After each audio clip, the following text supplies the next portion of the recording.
Hello friends, welcome to my channel. હું પ્રણવ પટેલ. આપણી આ ચેનલ સ્ટડીવર્સિટીમાં એકવાર ફરીથી આપ સૌનું હાર્દિક સ્વાગત કરું છું.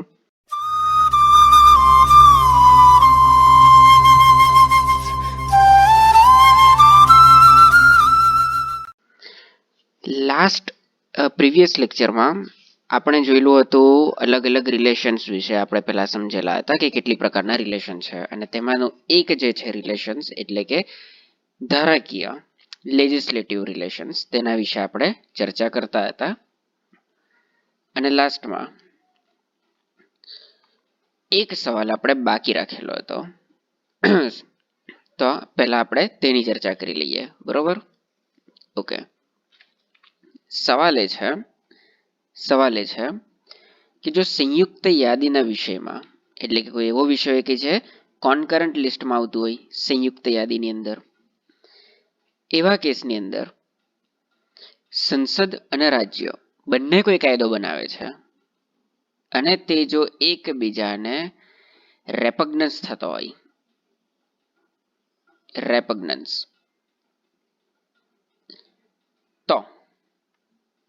તો આગળ શું થશે? સૌથી પહેલા તો એ સમજો કે આ શબ્દનો મતલબ શું થાય છે. બહુ ઇમ્પોર્ટન્ટ છે આ વર્ડ. રેપગ્નન્સનો મતલબ થાય છે સૌથી પહેલા તો એ સમજવાનું કે એકદમ વિરુદ્ધ, એકદમ ટોટલી વિરુદ્ધ. તો આંશિક રીતે વિરુદ્ધ હોય ને તેવું કંઈક, તેના માટે અલગ શબ્દ છે. જો આંશિક રીતે વિરુદ્ધ હોય એટલે કે થોડુંક આમ તેમ હોય, 19-20 ફરક, કે પછી 40% અલગ છે, 35% અલગ છે, તે ટાઈપનું, તો એને આપણે શું કહીએ? એને આપણે કહીએ વેરિએશન. એને આપણે શું કહીએ છીએ? વેરિએશન. તો જે એકબીજાથી ટોટલ અલગ હોય તો તેને આપણે શું કહીશું? તેને આપણે કહીશું રેપગ્નન્સ. ઓકે. તો એનો મતલબ એમ કે જો એકદમ એકબીજાથી અલગ હોય તો, એટલે કે માની લો કે સંસદ એમ કહે કે ના, આપણે ગુજરાતમાંથી દારૂબંધી કાઢી નાખવી છે, ગુજરાત એમ કહે કે ના, મારે દારૂબંધી રાખવી છે. થઈ ગયું ને, એકબીજાથી ટોટલ રેપગ્નન્સ. એવા કેસમાં શું? તો એવા કેસમાં બે છે સિચ્યુએશન. પહેલી કે માની લો કે લાઈક ગુજરાતની અંદર આજે દારૂબંધીનો કાયદો છે તે ક્યારથી છે? પહેલાથી છે, ઘણી પહેલાથી. માની લો કે પાર્લામેન્ટ આ કાયદો લાવે છે 2020માં. તો આ ફર્સ્ટ સિચ્યુએશનમાં એ જોવામાં આવશે કે સૌથી પહેલા કોણ લાવે છે કાયદો, એટલે કે વહેલા તે પહેલાના ધોરણે. એનો મતલબ એમ કે ગુજરાતની જે સરકાર છે તેણે સૌથી પહેલા કાયદો લાવી દીધો કે આને લઈને આપણે આ કરવાનું છે. સંસદ પાછળથી લાવી. તેથી જે સૌથી પહેલા લાવશે, જે સૌથી પહેલા લો બનાવશે, તે માન્ય થશે. એવું પણ બની શકે કે માની લો કે સંસદ કાયદો બનાવે છે ડિસેમ્બર 2020માં, અને જે તે રાજ્યની વિધાનસભા હોય, જે સરકાર હોય, તે કાયદો બનાવે છે જાન્યુઆરી 2021માં. ખાલી 1 મહિનાનો ફરક છે, છતાં પણ આપણા બંધારણમાં એમ કહે છે કે 1 મહિનાનો ફરક હોય, 1 વીકનો ફરક હોય, કે પછી 1 દિવસનો ફરક હોય, પણ જે સૌથી પહેલા બનાવે જીત થશે તેની. તેનો કાયદો જે જેણે પણ સૌથી પહેલા લો બનાવેલો હશે તે જીતશે.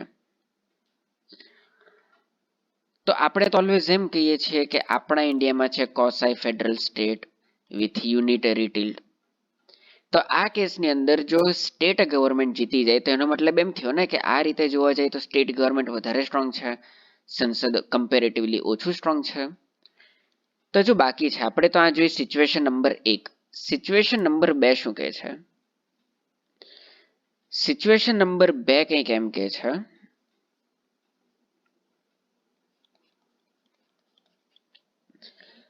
જો સ્ટેટ કોઈ એવો લો બનાવે, આ છે સ્ટેટ, એ બનાવે છે લો એવો લો બનાવે કે જે એક્ઝિસ્ટિંગ પાર્લામેન્ટરી લો ને વિરુદ્ધ છે.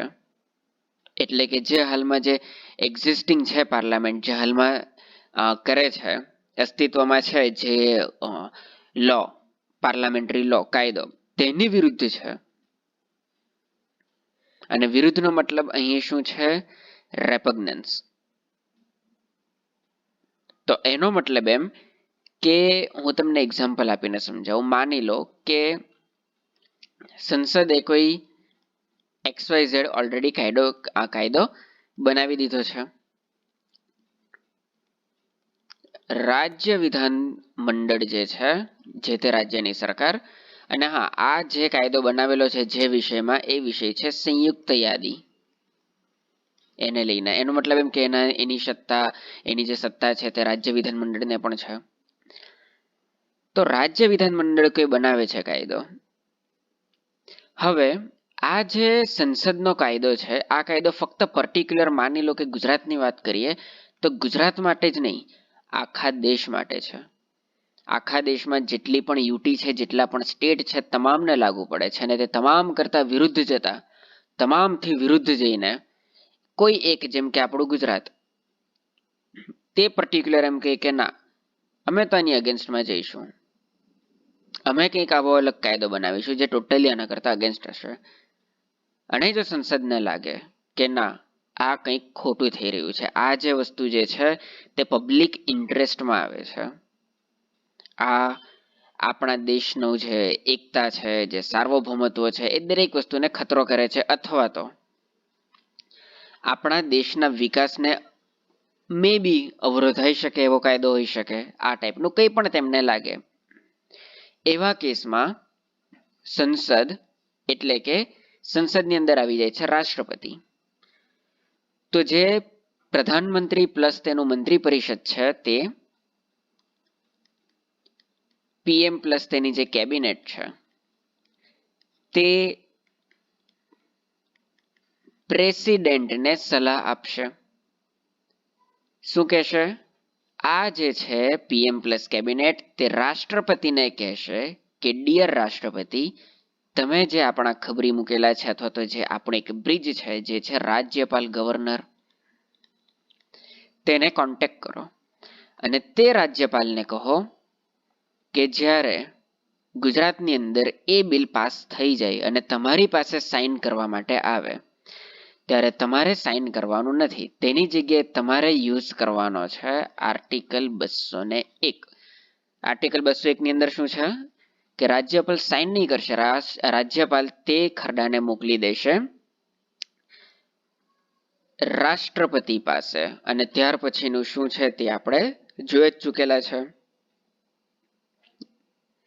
તો આ રીતે જો સંસદ આ લોને માટે એલાઉ કરે, અથવા બની શકે અમુક સમય પછી એલાઉ કરે, બની શકે કે તેને રિજેક્ટ કરવા માટે કહી દે, તેને નલ એન્ડ વોઇડ ડિક્લેર કરવો પડતો હોય તો તે પણ કરી દે. તો આ વસ્તુ છે. તો અહીંનો મતલબ એમ કે આ રીતે પણ જોવા જાય તો સંસદ પાસે વધારે પાવર છે. સંસદ પાસે વધારે પાવર છે. ઓકે, તો આ તો વાત થઈ ગઈ લેજિસ્લેટિવ રિલેશનની. હવે આપણે જોવાના છીએ એડમિનિસ્ટ્રેટિવ રિલેશન્સ. શું? Administrative relations. આપણે લેજિસ્લેટિવ જોઈ ચૂકેલા છીએ, હવે વારી છે એડમિનિસ્ટ્રેટિવ, એટલે કે કારોબારી સંબંધો. સૌથી પહેલા આવે છે આર્ટિકલ 256. શું કહે છે કે જો કોઈ યુનિયન લો, કેન્દ્રનો કાયદો એ સ્ટેટને લાગુ પડતો હોય, તો સ્ટેટ એ પોતાના એક્ઝિક્યુટિવ ડિસિઝન્સ એ રીતે લેવા કે જેથી તે યુનિયન લોને ફૂલફિલ કરે. એટલે કે કોઈ હાલમાં છે કેન્દ્રનો કાયદો, એને લઈને જો રાજ્ય અચાનક એમ બોલી દે કે ના, અમે આ કાયદાની પેલું સમર્થન કરતા નથી, અમે આ તો આ રીતે એને એક્ઝિક્યુટ નહીં કરીએ, અમે તમારી મરજીનું કરીશું.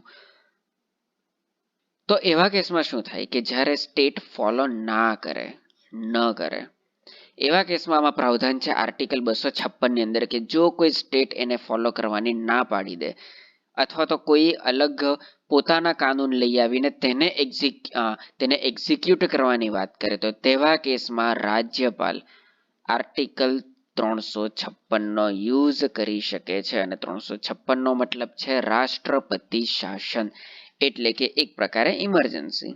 એ છે તે રાજ્ય પૂરતું, બરોબર. તો આ છે આર્ટિકલ 256. 257 શું કહે છે કે કોઈ નેશનલ મેટર હોય, નેશનલ ઇન્ટરેસ્ટને લગતી હોય મેટર, એવા કેસમાં કેન્દ્રના એક્ઝિક્યુટિવ પાવર્સ એ સ્ટેટના એક્ઝિક્યુટિવ પાવર્સ પર હંમેશા હાવી રહેશે. એક્ઝામ્પલ તરીકે જેમ કે જોઈ લો, માની લો કે નેશનલ હાઈવેને લઈને હોય. નેશનલ હાઈવે, કારણ કે તમે જુઓ કોઈ આપણે ટ્રક કે કોઈ પણ આપણે માલ સામાન લોડ કરીએ તેને આપણે લઈ જવાનું હોય તો કાશ્મીરથી લઈને કે દિલ્હીથી લઈને કન્યાકુમારી સુધી જવાનું હોય ને તેમાં કોઈ રાજ્ય એમ કે હા અમે રસ્તા છે પણ અમે અમારી રીતે રસ્તા બનાવીશું, બરાબર ખાડા ટેકરાવાળા જેવું પણ હોય તેવું ના. સમય કિંમતી છે. જો કોઈ એક પોઈન્ટથી લઈને બીજા પોઈન્ટ સુધી જતા, માની લો કે નેશનલ હાઈવે છે એટલે કે તે કેન્દ્ર સરકારની જવાબદારી છે, તો તે 2 દિવસ લાગે છે. અલગ અલગ આપણે અલગ સ્ટેટમાંથી થઈને જવાનું હોય તો માની લો કે 2 દિવસ લાગે છે. અને એની જગ્યાએ જો નેશનલ હાઈવે નહીં હોય, માની લો કે ગુજરાતની અંદર રસ્તા ઘણા મસ્ત છે પણ મહારાષ્ટ્રની અંદર રસ્તા બગડી જાય છે, ત્યારબાદ ગોવાની અંદર બગડી જાય છે, ત્યારબાદ ફરીથી કર્ણાટકની અંદર પાછા બરાબર સુધરી જાય છે, ત્યારબાદ ફરીથી આંધ્રપ્રદેશમાં બગડી જાય છે. તો વિચાર કરો કે કેરેલા સુધી પહોંચતા પહોંચતા આપણને કેટલો ટાઈમ લાગે. મે બી 2 ના 3 દિવસ થઈ શકે, 4 દિવસ થઈ શકે.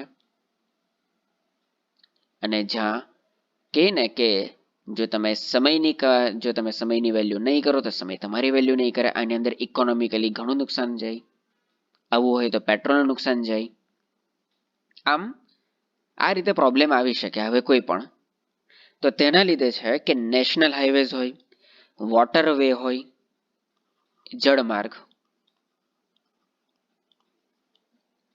અથવા તો રેલવે હોય, આર્મી બેઝ હોય, બીજા ઘણા બધા છે, એ તમામને લઈને જે પણ પાવર હોય તે બધાની અંદર કેન્દ્રના એક્ઝિક્યુટિવ પાવર્સ હંમેશા વધારે રહેશે. કોના?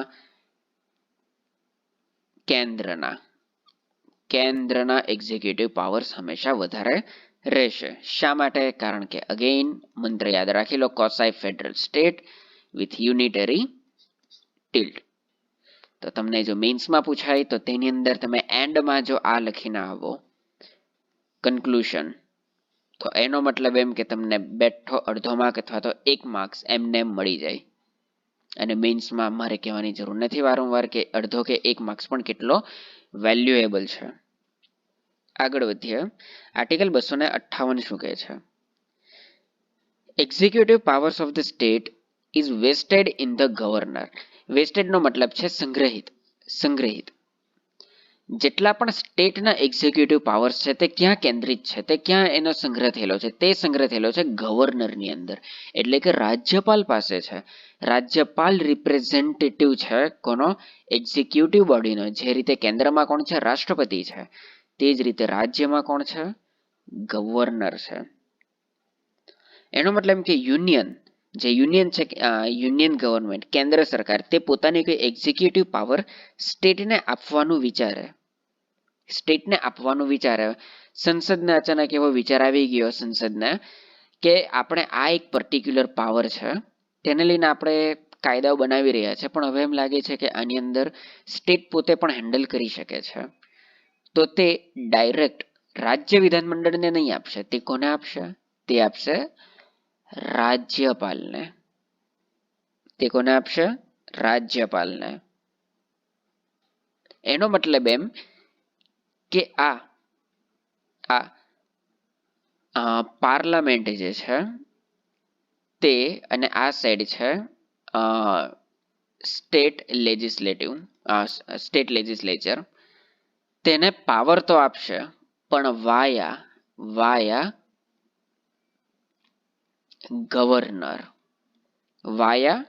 ગવર્નર, તો આ આર્ટિકલ પણ ક્લિયર થઈ ગયેલો હોવું માનું છું. આગળ વધીએ.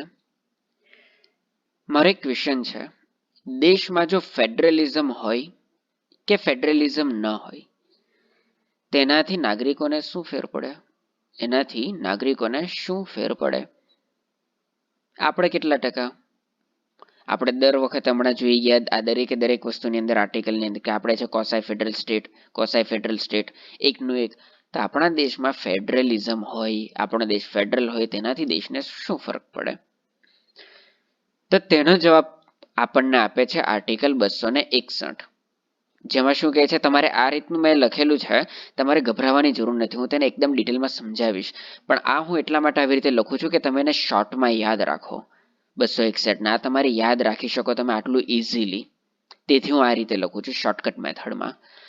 એક એ છે ફૂલ ફેથ એન્ડ ક્રેડિટ. એટલે શું? એનો મતલબ એમ કે દરેક પબ્લિક રેકોર્ડ, જેટલા પણ પબ્લિક રેકોર્ડ છે,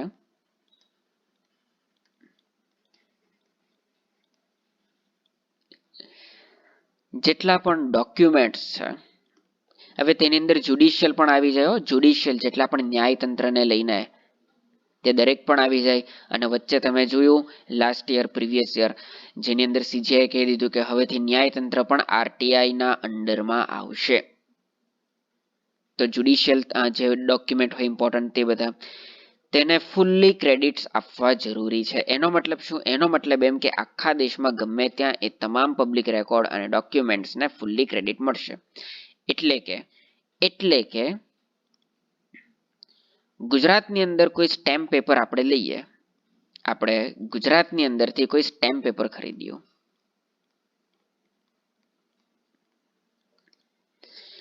તો તે અન્ય રાજ્યમાં પણ કામ આવશે. એવું નહીં કે ભાઈ તમે ખાલી ગુજરાતનું લીધું તો ગુજરાતમાં જ કામ આવે.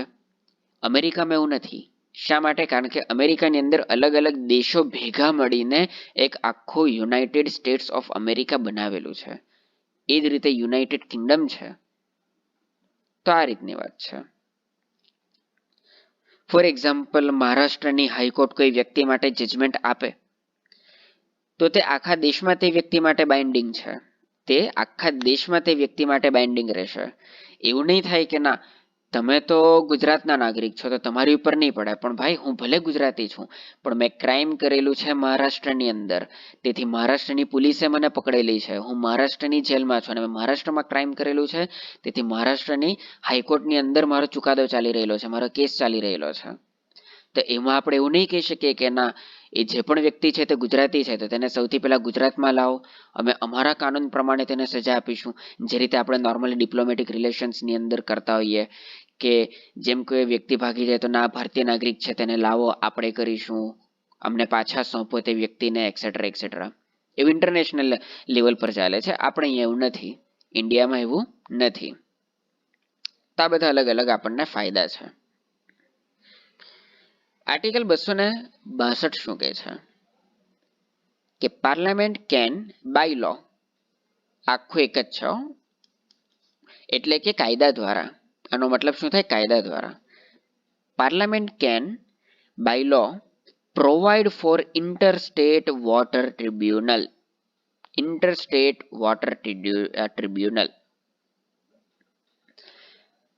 એટલે કે માની લો આ એક સ્ટેટ છે, એની બાજુમાં આ બીજું સ્ટેટ છે, અહીં છે એક ત્રીજું સ્ટેટ, આ એક છે ચોથું, આ એક છે પાંચમું. અહીંયા આવેલા છે બધા પર્વતો. એક નદી નીકળે છે,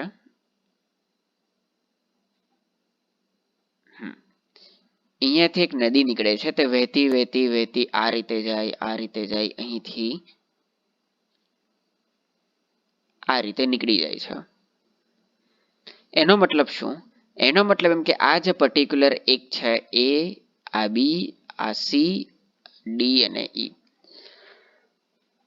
અહીંથી તે ખાલી આટલો ભાગ વહે છે, કવર કરે છે, બરાબર. સૌથી વધારે ભાગ આ સાઈડ આ સી રાજ્યની અંદર કરે છે, ડી ની અંદર કરે છે ફક્ત આટલું, અને ત્યારબાદ અહીં કોઈ બીજું હોય એફ તેની અંદર જતી રહી છે, અથવા તો સમુદ્રમાં વિસર્જન બધું કરી દે છે, તે પોતાના પાણીની અંદર ઠાલવી દે છે.